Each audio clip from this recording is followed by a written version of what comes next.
Nós estamos seguindo nossa série no livro de Romanos e nós vamos até o final. Romanos 3.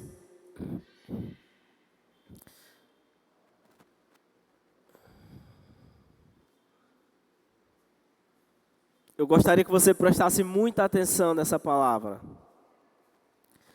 porque ela é fundamental para a sua fé.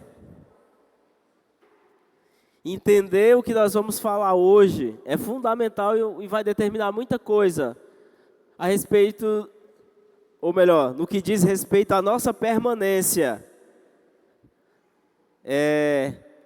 em Jesus e na igreja.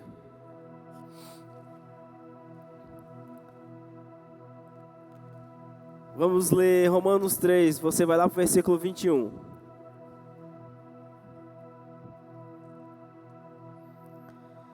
Diz assim: Agora, porém, conforme prometido na lei de Moisés e nos profetas, Deus nos mostrou como somos declarados justos diante dele, sem as exigências da lei. Somos declarados justos diante de Deus por meio da fé em Jesus Cristo. Isso se aplica a todos que creem, sem nenhuma distinção. Pois todos pecaram e não alcançaram o padrão da glória de Deus. Mas Ele, em sua graça, nos declara justo, por meio de Cristo Jesus, que nos resgatou do castigo por nossos pecados. Deus apresentou Jesus como sacrifício pelos pecados, com o sangue que Ele derramou, mostrando assim sua justiça em favor dos que creem. No passado, Ele se conteve e não castigou os pecados antes cometidos, pois planejava revelar sua justiça no tempo presente. Com isso, Deus se mostrou justo, condenando o pecado, e justificador, declarando justo o pecador que crê em Jesus. Podemos então nos vangloriar de ter feito algo para sermos aceitos por Deus? Não, pois nossa absolvição não vem pela obediência à lei, mas pela fé.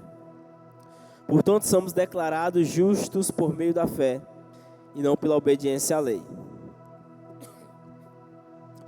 Eu convido você a nós orarmos mais uma vez. Senhor, te peço que nessa hora teu Espírito traga clareza ao nosso entendimento.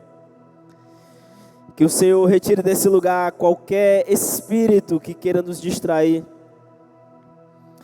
E naquilo que diz respeito à nossa responsabilidade também possamos estar atentos àquilo que o Senhor quer nos ensinar. Meu Senhor, que essa palavra penetre ao mais profundo do nosso ser e nos faça de fato compreender essa mensagem tão preciosa em nome de Jesus. Amém. Pessoal, hoje enquanto eu estudava isso, eu me maravilhava. Quantos já ouviram falar na palavra justificação? Já viram? Vocês já viram essa palavra na Bíblia?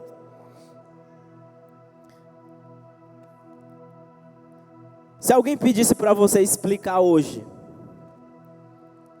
a justificação, o que é justificação? Nós ouvimos falar sobre justificação, expiação, propiciação.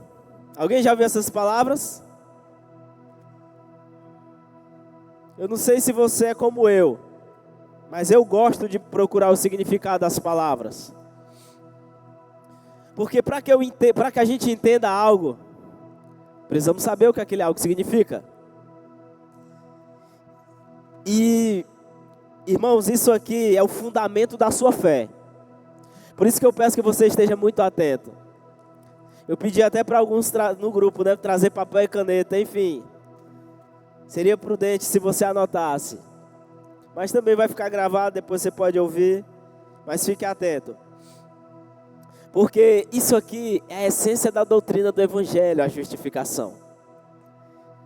E a gente cresce, quando eu falo cresce, na igreja, a gente passa tempos e tempos ouvindo muitas coisas. Falando de justificação pela fé, essas palavras diferentes. Mas se a gente não entender o porquê, a gente não permanece. Se você não entende por que segue Jesus, é capaz de você não aguentar por muito tempo. Tem que saber por quê. Como diz as Escrituras, eu sei em quem tenho crido. A pergunta é, o quanto nós sabemos daquele que nós dizemos que cremos? O quanto sabemos a respeito de Jesus? O porquê o seguimos? Outra pergunta, por que Jesus teve que morrer por nós? Parece uma pergunta óbvia e simples, mas essa pergunta, ela é muito profunda. Por que Deus não apenas nos perdoou? Deus poderia nos perdoar sem Jesus morrer? Sim ou não? Não. Como assim ele não é Deus? É. E isso não torna mais ou menos Deus. E nós vamos entender por que disso. Então o tema de hoje é espantosa justiça, ira e amor.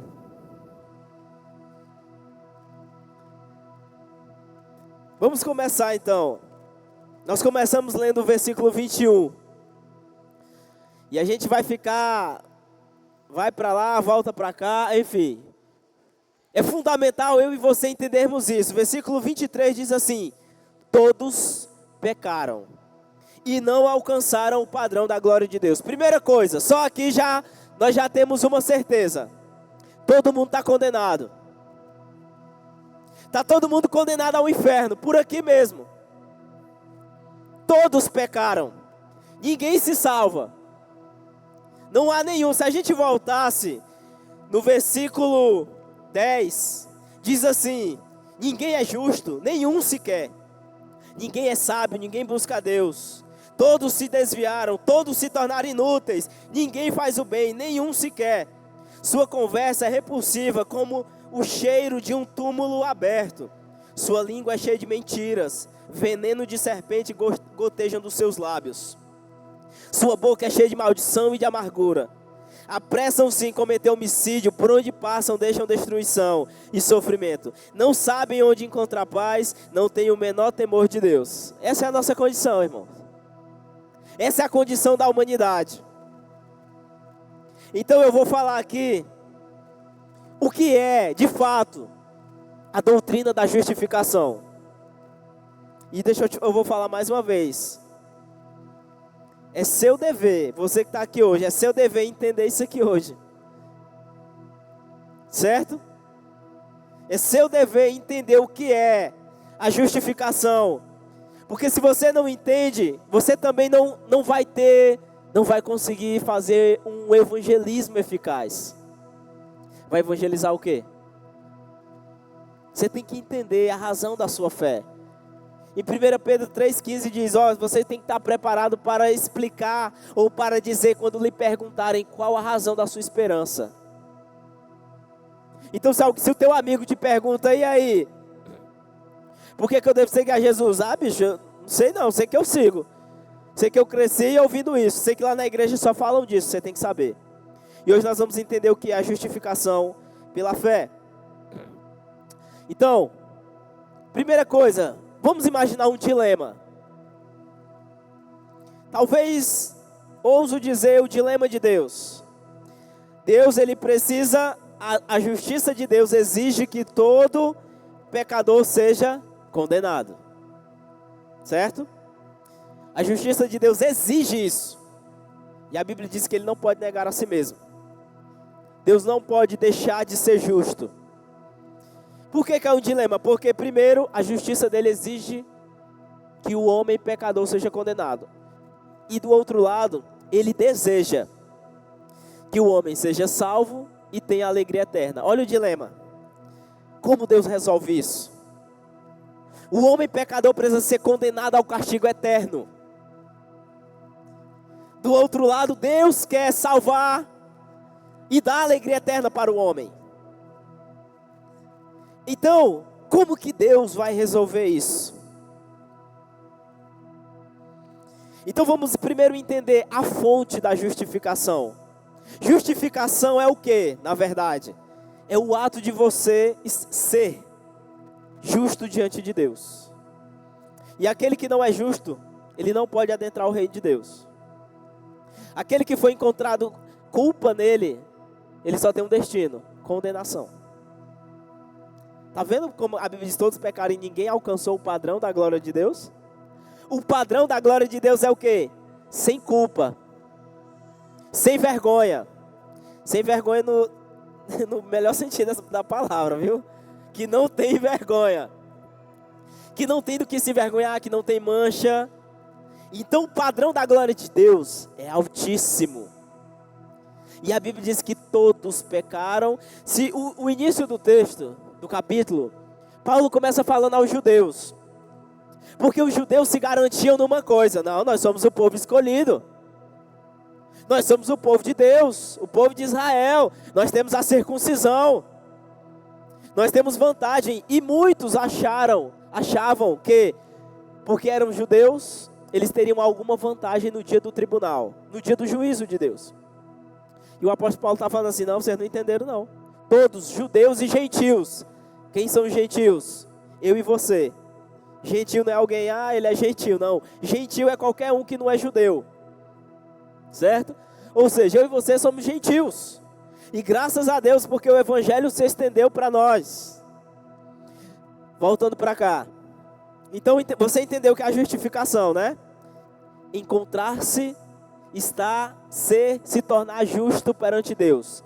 Sem nenhuma culpa, sem nada, justo. Então vamos primeiro entender a fonte da justificação. De onde vem? Como começa a justificação? Deus, irmãos. Deus é a fonte da justificação.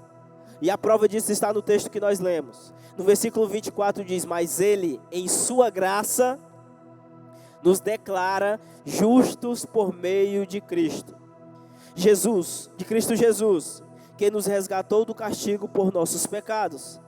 Então, uma das primeiras coisas que nós temos que entender é que a justificação, ela é um ato divino, ela não é uma obra humana. Não é algo que você faz. O que eu posso fazer? É por isso que eu acredito que Jesus jogou o padrão lá em cima, quando o jovem rico chegou: mestre, o que eu tenho que fazer? Olha a petulância. O que eu tenho que fazer para herdar a vida eterna? Aí Jesus: então quer dizer que tu quer fazer alguma coisa, né, para herdar a vida eterna? Pois vamos lá, ver se você vai dar conta de fazer algo para herdar a vida eterna. Cumpre as leis, cumpre os mandamentos. E eu imagino o jovem rico falando: não, isso aí, primeiro, se ele era um jovem, e ele diz que faz isso desde a sua juventude, acredito que ele cresceu então, ouvindo e aplicando a lei, cumprindo os mandamentos. Ele fala: não, isso aí eu já faço desde novo.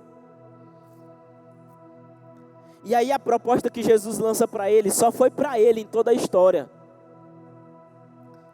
Jesus falou assim: você quer fazer algo para ganhar a vida eterna? Mas eu vou jogar o padrão lá em cima. Vende tudo que você tem e dê aos pobres.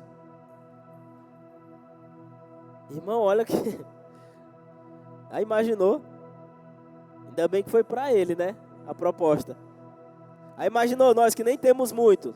E Deus fala: pega tudo que tu tem aí agora e dá aos pobres. E a Bíblia diz que ele volta triste. Por quê? Porque ele tinha muitas riquezas. Por que Jesus fez aquilo e jogou o padrão lá em cima? Porque ninguém é capaz de fazer algo para herdar a vida eterna. Portanto, a justificação é uma obra divina e não humana. E ela é um ato e não um processo. Ela é um ato instantâneo. E daqui a pouco eu vou explicar melhor sobre isso. Ela provém da graça, não do mérito. O jovem rico queria ganhar pelo mérito. O que eu faço? O que você pode fazer para ser salvo? Eu vou para a igreja, eu vou para a célula, eu vou fazer isso para ser salvo. Deixa eu lhe falar uma coisa: se você está vindo para a igreja para ser salvo, deixa eu frustrar os teus sonhos, você não vai conseguir ser salvo por isso. Você não vem para ser, não tem algo que a gente possa fazer. A justificação é a manifestação da justiça. Presta atenção, isso é um termo jurídico, forense. Isso aqui é uma linguagem de um tribunal. é um ato, é manifestação de justiça. É muito importante você não esquecer disso. Então, Deus deve castigar o homem, certo? Todo pecador deve ser castigado. Todo pecador deve ser castigado. O pecado tem que ser punido. Só que tem um detalhe. Ao invés de Deus sentenciar o homem ao castigo eterno, Ele providencia salvação para esse homem. O próprio Deus providencia. Irmãos, eu espero que você veja a beleza desse processo. Então lembre-se, é um ato, não é um processo. Existe uma diferença entre justificação e santificação.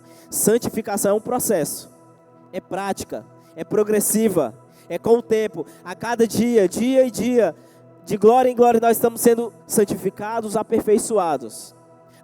A tradição católica acredita que a justificação era como se fosse dessa maneira.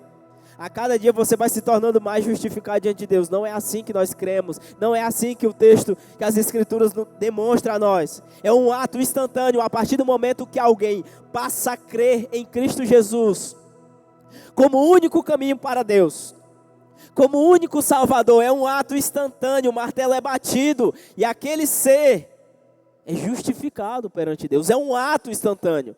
É jurídico. Não é um processo, a santidade sim é um processo.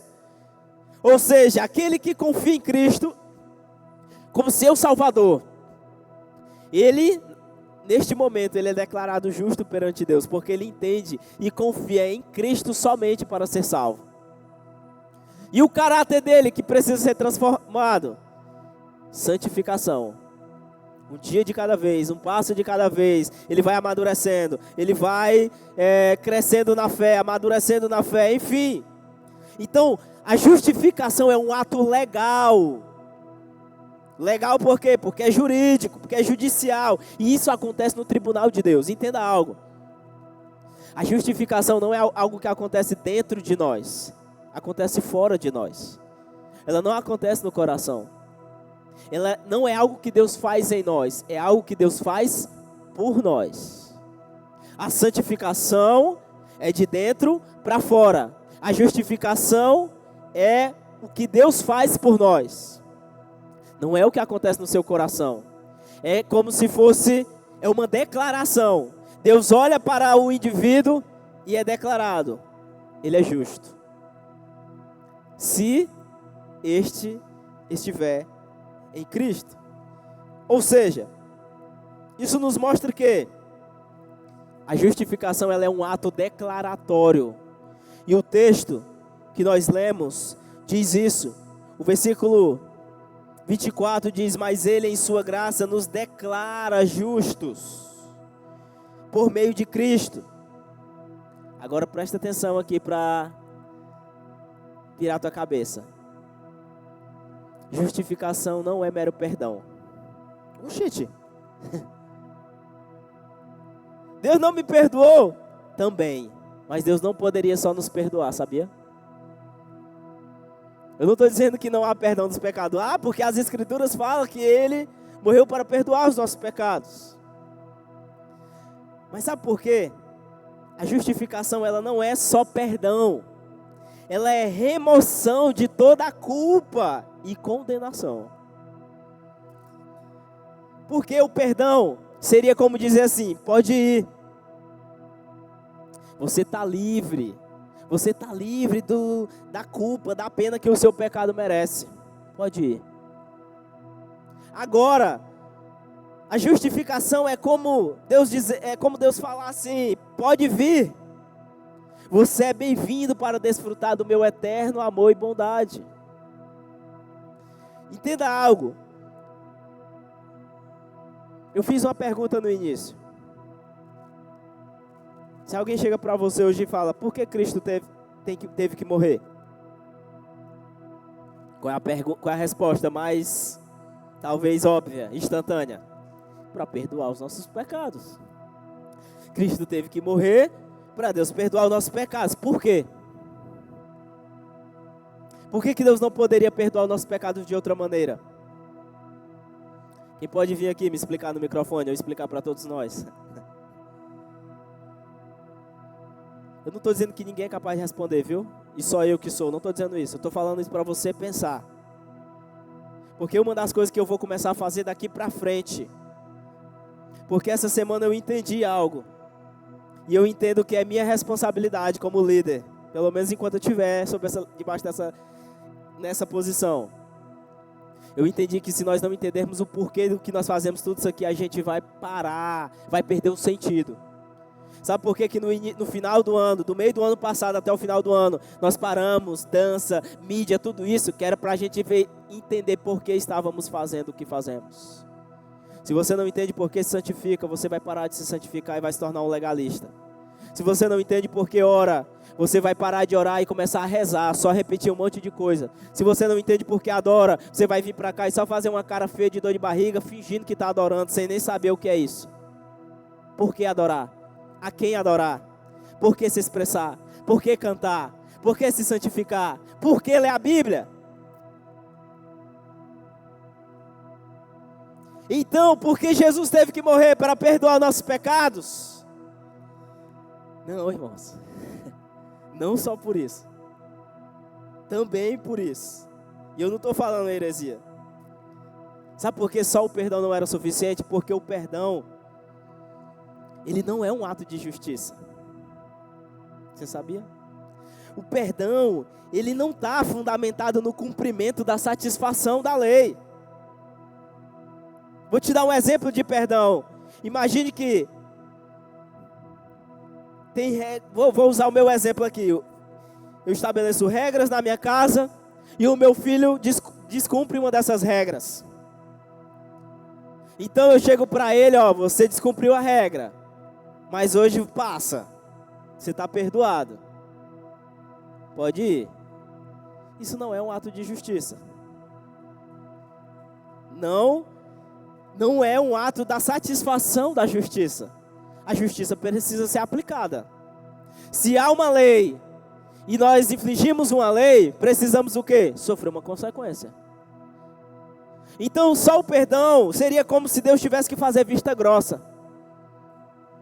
Era como se Deus visse assim, estão pecando. Não, mas deixa passar.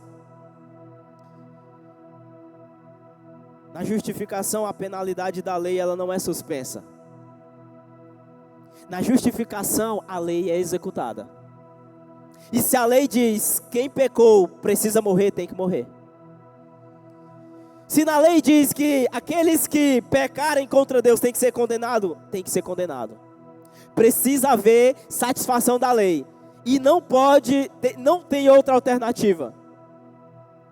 É por isso que não bastava apenas Deus falar, vocês estão todos perdoados, eu amo vocês, vocês estão perdoados. Não, precisava da lei ser cumprida.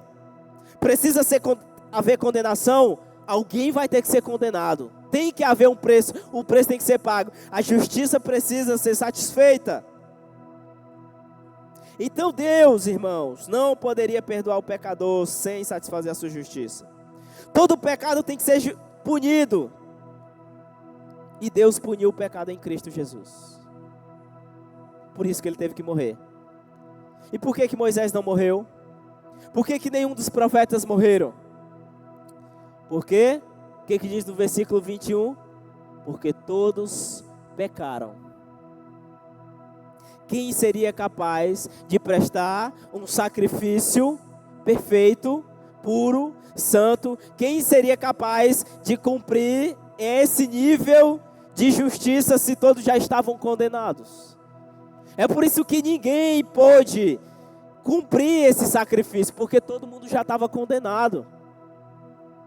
Precisou então Cristo se dar, se voluntariar, se entregar, para que então houvesse a satisfação da justiça de Deus. E isso vai ficar mais claro.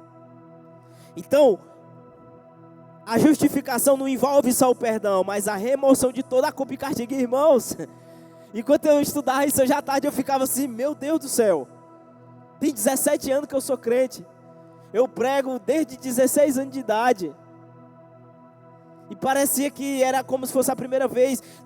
Jesus não quer apenas nos perdoar, Ele quer tirar a culpa, cara. Imagina, nós vamos chegar diante de Deus sem nenhuma culpa, ou melhor, Para aqueles que já estão em Cristo, eles já não têm culpa. Olha como, até, às vezes é até difícil a gente...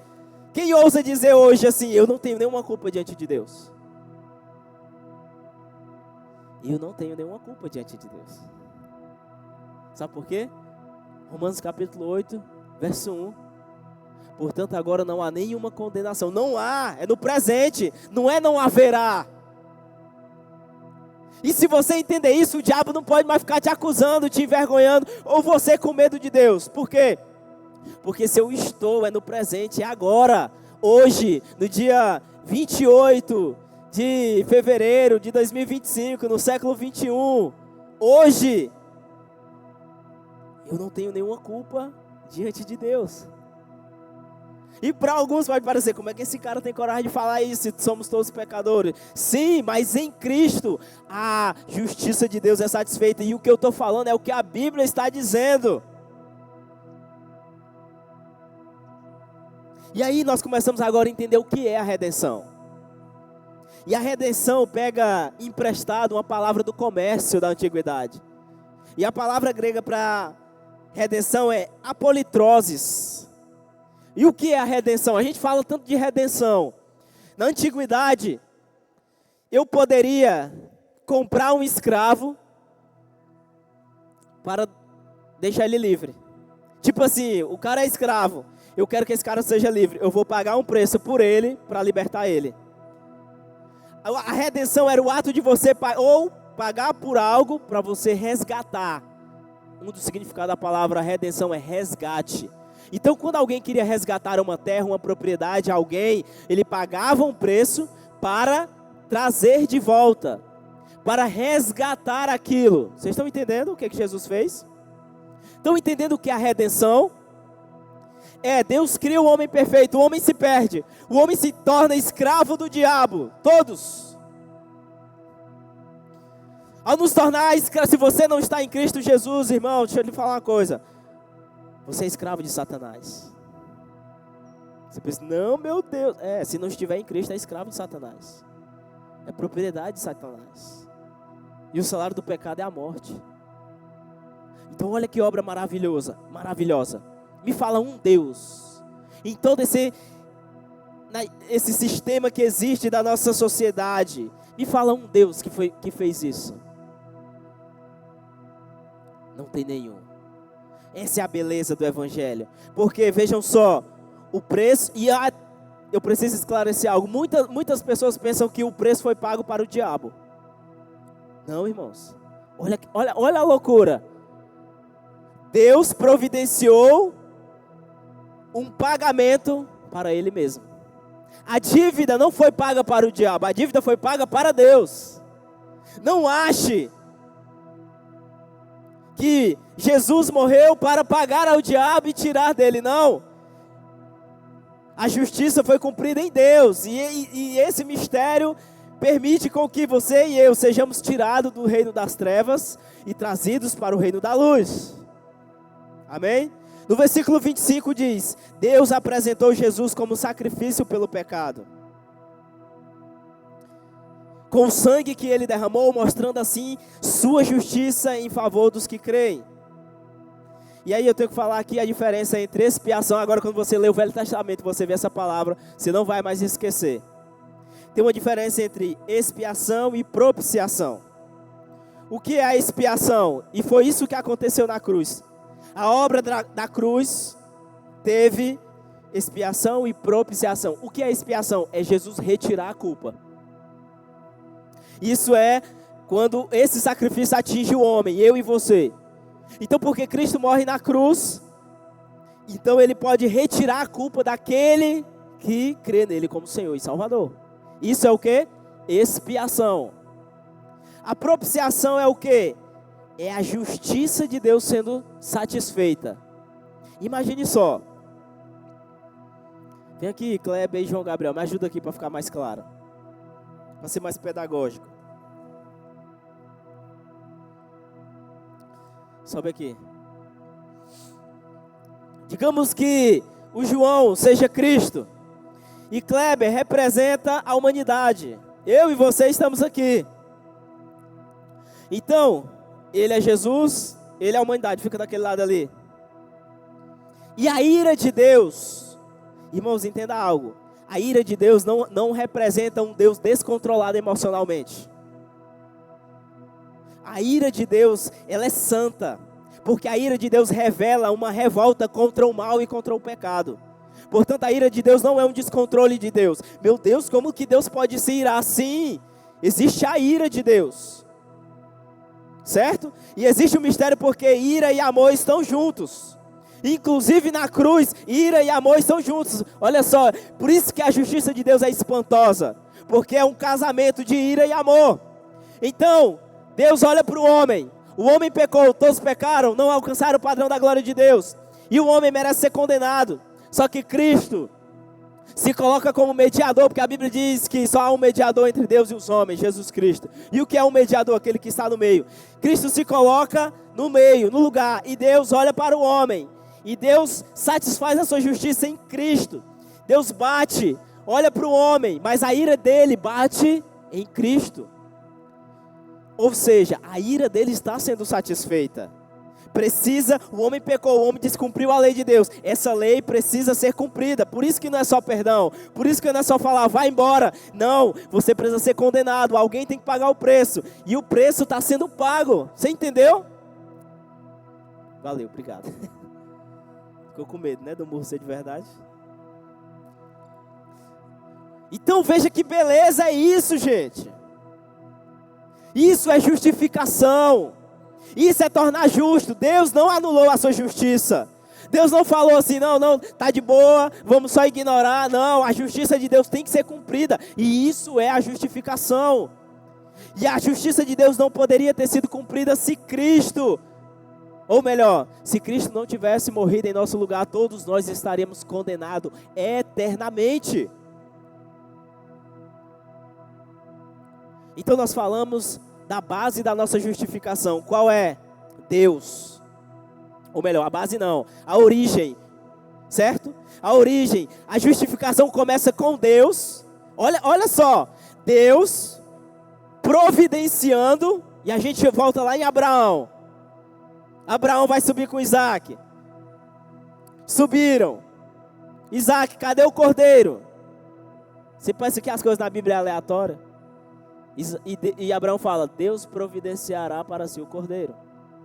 Ou seja, Deus está irado porque o homem pecou contra ele. Ele mesmo providencia o meio do homem ser salvo. E ele castiga ele mesmo, porque Cristo é Deus. E nós vamos também mais para frente entender o mistério da Trindade. Não completamente, porque é um mistério, né? Mas então a justiça é satisfeita. Então, irmãos, a cruz é a trombeta de Deus anunciando ao mundo que Ele odeia o pecado, mas que Ele ama o homem. A cruz, nós temos aqui a imagem de um martelo do tribunal e a cruz. Porque a justiça de Deus, por que ela é espantosa? Porque em um ato apenas, em um mesmo ato, Deus consegue satisfazer sua ira e demonstrar o seu amor. E às vezes a gente pensa assim, quando eu estou irado, eu não estou amando, não é verdade? Ou eu estou irado, ou eu estou amando. Agora Deus não, Ele consegue simultaneamente demonstrar sua ira, porque é mal, porque Ele está condenando aquilo que é mal. Jesus, no momento da cruz, se tornou a coisa mais repugnante para Deus. Porque a Bíblia diz que Ele se fez maldito. Ele se tornou o Deus bendito, o Cristo, o bendito de Deus, o Cristo de Deus, se torna maldito, porque seria maldito todo aquele que fosse pendurado no madeiro. A Bíblia diz que Ele se torna pecado por nós. Não pecador, viu? Pecado. Não vai dizer que Jesus se tornou fofoqueiro para eu deixar de ser fofoqueiro. Não. Jesus se tornou pecado. Por isso Cristo sofreu. Por isso Cristo sofreu a angústia, o abandono de Deus, irmãos. E como diz o Hernandes Dias Lopes, na cruz a ira e o amor de Deus se beijaram. Essa é a beleza. Na cruz, por isso que nós não podemos desvincular a cruz. Não tem como eu pregar o evangelho se eu não prego cruz. Na cruz, ira e amor se beijam. Cristo sofreu o golpe que eu e você deveríamos sofrer. Se isso não te faz se maravilhar, eu não sei mais o que vai. Então, se Deus é a origem da justificação. Qual é a base dela? Cristo e a cruz. A origem da justificação é quem? Deus. Qual é a base? Cristo e a cruz. Não existe justificação sem cruz. Porque esse ato que nós representamos aqui, a ira de Deus sendo satisfeita no homem, faz com que Deus agora olhe para o homem, não mais como assim, tu é meu inimigo. Porque Cristo reconciliou-nos com Deus. Então Deus olha para nós como, você não tem mais culpa, porque a culpa que você tinha foi satisfeita neste meu filho. Irmãos, pelo amor de Deus, isso retira um peso enorme dos nossos ombros. Isso retira o peso que a religião coloca. Você tem que fazer isso, você tem que fazer aquilo, tu tem que pagar isso, fazer o quê, não sei o quê, não sei o quê, não sei o quê. Não, irmãos. Se você olha para as outras religiões, sempre o homem tem que pagar um preço para tentar convencer. A ira dos outros deuses, ela é diferente. Porque você olha para os outros deuses, os falsos deuses, e aqueles que o adoram fazem o quê? Não, vou fazer isso para fulano, para o meu Deus me perdoar. E eles se flagelam, e eles pagam preços, enfim, se sacrificam, por quê? Para tentar amenizar a ira daquele Deus. Mas Deus faz o quê? Ele mesmo providencia um recurso para que Ele mesmo pague o preço da ira dele. No final das contas, Deus não quer nos salvar do inferno e do diabo somente. Deus quer nos salvar dele. Você está com medo do inferno, do diabo, do lago de fogo? Tenha medo da ira de Deus. O diabo e os demônios são de menos. Não é isso que deveria nos assustar. A Bíblia fala do grande e terrível dia do Senhor. Para alguns, para os santos, será o melhor dia. Para aqueles que estão vivendo segundo a sua vida, eu quero curtir, curta. Aquele que está limpo, limpe-se mais. Aquele que está sujo, suje-se mais. Mas a Bíblia fala do grande dia, do abominável, do terrível dia do Senhor. Porque nesse dia, irmãos, não tem mais pregação do Evangelho. Nesse dia não tem, não, Senhor, deixa eu me arrepender. Não, a hora é agora. Arrependei-vos porque é chegado o reino de Deus. O reino de Deus está entre vós. Então vamos lá, caminhando para o final. Nós temos a origem da nossa justificação. Da justificação, que é quem? Deus. Estou repetindo muito para a gente não esquecer isso aqui. Qual é a base da justificação? Cristo, Ele é o fundamento, é a base. Tira Cristo da igreja, acaba com essa igreja. Ela não serve para nada.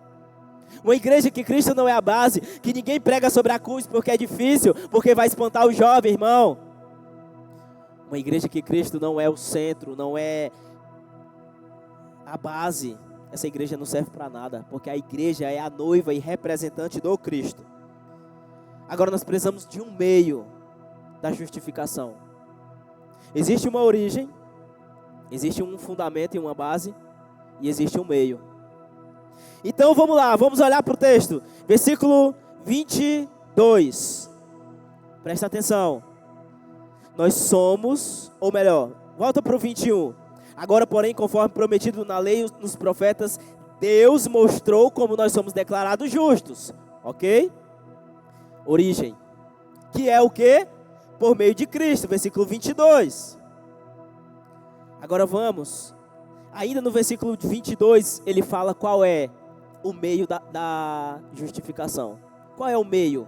O meio é, ainda no versículo 22, somos declarados justos diante de Deus por meio de quê?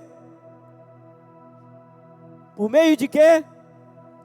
Da fé. Somos salvos pela graça mediante a fé. Agora tem uma diferença entre ser salvo por causa da fé e por meio da fé. Você não é salvo por causa da fé. Você é salvo por meio da fé. Não é porque você tem fé, mas é por meio. O meio da fé em quem? Em Cristo Jesus. E sabe por que é pela fé? Porque a fé não tem seus méritos. As obras, ela tem os seus próprios méritos. Agora a fé não tem mérito.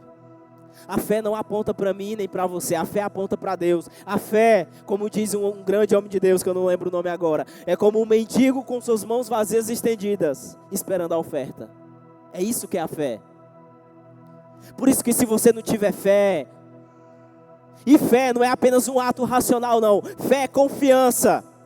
Se você, jovem, não tiver fé em Jesus Cristo, eu não te dou 2 períodos da faculdade para você abandonar a fé.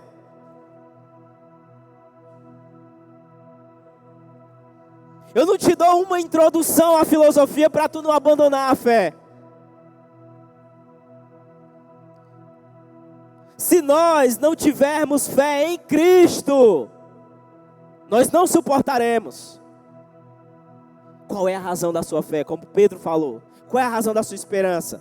Quando você começar a ir para a faculdade e ver o negócio pipocando lá, e todo mundo muito louco, e vai vir bombardeio de tudo que é lado, e você vai lidar com as ideias positivistas, progressistas, as pessoas dizendo que o avanço da sociedade é pela ciência, Deus é ultrapassado, é obsoleto. Você vai suportar? Existe um grande número. E deixa eu lhe falar uma coisa. Eu temo. Olha aqui para mim, Aliança Jovem. Eu temo. Eu temo que você se perca. Eu não quero que você, adolescente, que você, jovem, se perca na faculdade. Por isso você tem que construir uma base sólida agora. Parou o tempo de ficar brincando, viu, Aliança Jovem? Parou o tempo de vir para cá e ficar, eu vou para vestir a roupa nova para encontrar meu amigo. Parou com essa fuleiragem. Você não vai suportar se você não tiver fé sólida. Você vem para cá para chorar, para tocar uma musiquinha com a música. Não, irmão, tem que ter Bíblia, tem que ter fundamento, tem que saber. Sim, tem que mergulhar na teologia. Mas nós não podemos ter teologia sem vida com Deus. Uma das coisas que eu falei para Deus, Senhor, eu não quero ter teoria sem ter vida com o Senhor. Eu não quero saber sem conhecer, porque são coisas diferentes. Você sabe muita coisa, o ponto é o quanto você conhece de Deus. Porque lá na escola, e esse período, principalmente da maioria aqui que é adolescente, é o período em que você é mais influenciado e influenciável. E eu trabalho em escola, e eu vejo muitos adolescentes que se dizem cristãos, de famílias cristãs, começando a ter condutas desviadas. Eles são crentes no fim de semana, mas durante a semana eles são os piores alunos. Eles estão se envolvendo em piadas e brincadeiras imorais. Eles estão se tornando desobedientes às suas autoridades. Eles estão se tornando descompromissados, desleixados, rasos, emburrecidos, idiotizados, imorais. Eles podem. Você não pode. Foi o que Paulo disse para Timóteo. Timóteo, eles podem. Tu, porém, tu não pode, Timóteo. Você não pode, jovem. Olhe para os seus amigos e fale, eles podem namorar de tudo que é jeito. Eu ia até usar uma palavra aqui, mas eu vou me conter. Eles podem fazer um monte de loucura. Eu não posso. Mas a pergunta é, você tem que saber por que você não pode. Sabe por que eu não posso? Porque eu não posso ir contra. Eu não posso ofender um Deus que é santo e que tanto me amou. É por isso, esse é o porquê. Por que eu não posso? Porque Ele deu tudo por mim. O mínimo que eu posso dar é a minha vida por Ele. Se eu vou namorar, se eu não vou. Se eu vou transar, se eu não vou. Contanto que eu não perca os meus olhos da eternidade. Isso basta. Falta consistência para nós, gente. Aqui não está lotado, mas se todos nós aqui, nós temos uma média que talvez uns 30 e poucos, 30 por aí. Se você entender, é o suficiente para a gente abalar essa cidade. Você só não vai ser profundo aqui nessa igreja se você não quiser.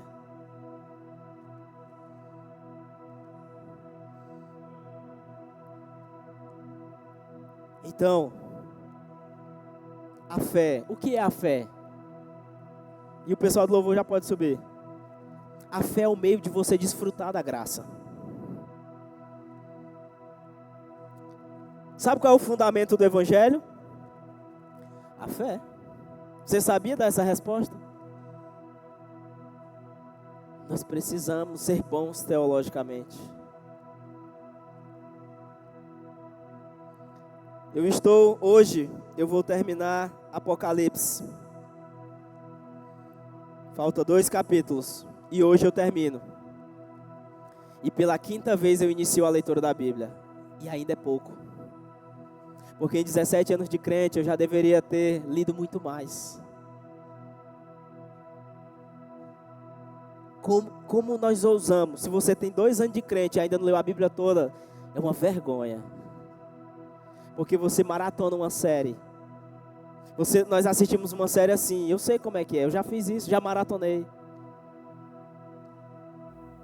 Irmãos, nós não gastamos tempo naquilo que não é importante, essa é a verdade. Minha Bíblia, como eu amo ela, e não sei, ama, pois leia ela, memorize, guarde ela. Tudo que eu assisto, tudo que eu vejo, eu estou olhando, o que a Bíblia diz sobre isso? A Bíblia é o meu filtro, ela não é o meu acessório, ela não é para combinar com a minha roupa do culto, ela é para moldar a minha vida. E nós somos salvos. Olha só o que o texto termina. Vamos lá. Deus apresentou Jesus como sacrifício pelo pecado, com o sangue que ele derramou, mostrando assim sua justiça em favor dos que creem. Sabe o que você tem que fazer para ser salvo? É uma única coisa, crer.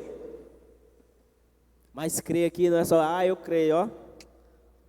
Aquele que crê se compromete, se aprofunda, ama, se dedica, se santifica.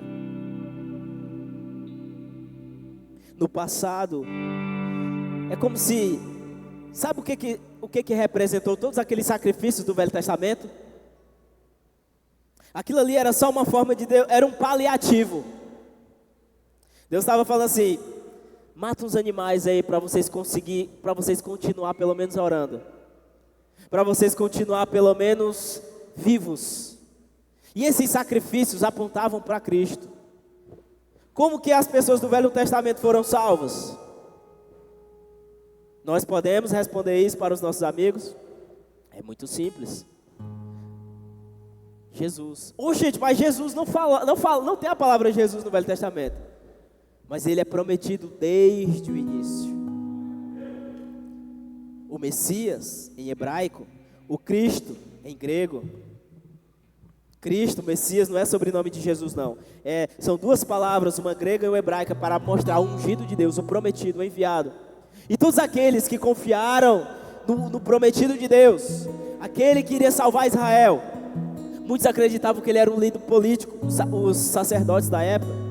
Os fariseus acreditaram que esse cara não é Jesus não. O nosso vai vir tirar César do poder. Ele vai libertar Jerusalém. Ele é um líder político. E ele vem no jumento. Ele vem como carpinteiro. E ele vem para salvar. Só existe um meio, se foi no Velho ou no Novo Testamento, só existe uma forma de ser salvo. Jesus. Não é obra. Não é obra. A obra é um sinal de gratidão, é um sinal de dedicação. A obra é o presente que eu devolvo a Deus. Eu me envolvo, eu sirvo, eu toco, eu danço, eu prego, evangelizo. Por quê? Porque fui salvo. Então no passado, ele se conteve, Deus se segurando, e não castigou os pecados antes cometidos, pois planejava revelar a sua justiça no tempo presente. Ou seja, Deus pegou tudo para no tempo presente em que Cristo veio sobre a terra, é agora, sanou todos os pecados do passado, do presente e do futuro. E não apenas perdão, mas remoção da culpa. Entenda isso. Se você entender isso, vai fazer toda a diferença na sua vida diante de Deus. Não precisa mais chegar aqui, ai meu Deus, será que eu vou ser fulminado hoje? Eu não consigo. Sim, eu não estou dizendo que a gente não peca mais. Estamos no processo agora de santificação. Mas justo diante de Deus, se você crê que Jesus é seu Salvador, se você crê que só nele tem salvação, o martelo já foi batido. Justo. Aquele que está em Cristo não tem nenhuma condenação. Nenhuma. Para que você vai ficar olhando para o passado? É porque no passado eu fui assim. É porque eu fiz isso. Irmão, esquece o que tu fez, porque Deus já esqueceu. Ele não está olhando para ti. Tu sabe, né? Eu sei que há 10 anos atrás tu era viciado em pornografia. Deus olha para o que você é hoje. Deus olha para o que você é hoje. E se você ainda não está em Cristo, você tem a chance hoje de tomar essa decisão. De tomar essa decisão, né? Porque é Ele que providencia. Pare de viver a sua vida. Se você está aqui e ainda não entregou sua vida para Jesus, pare de se enganar.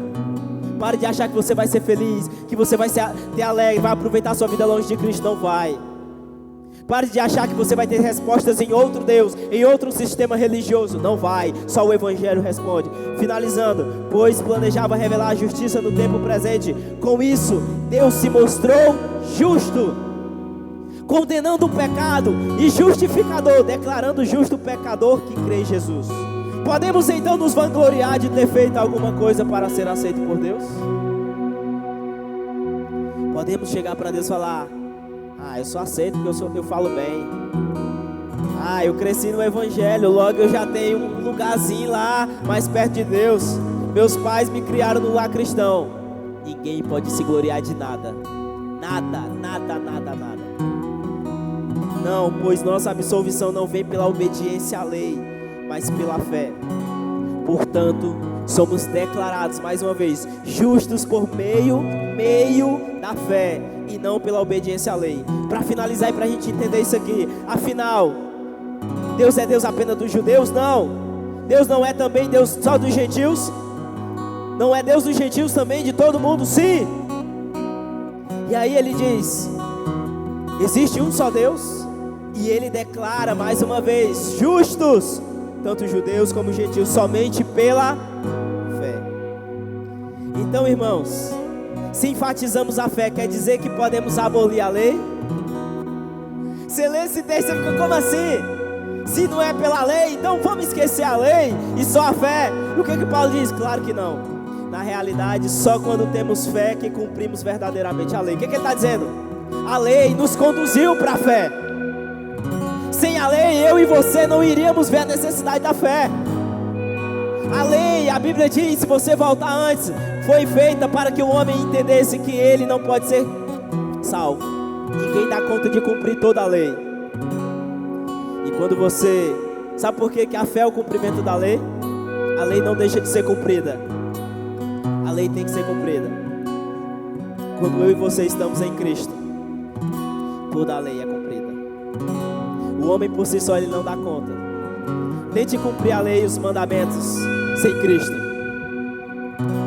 Agora é em Cristo, porque Ele cumpre toda a lei, nós também cumprimos. Fique de pé. Eu espero profundamente que você tenha compreendido isso.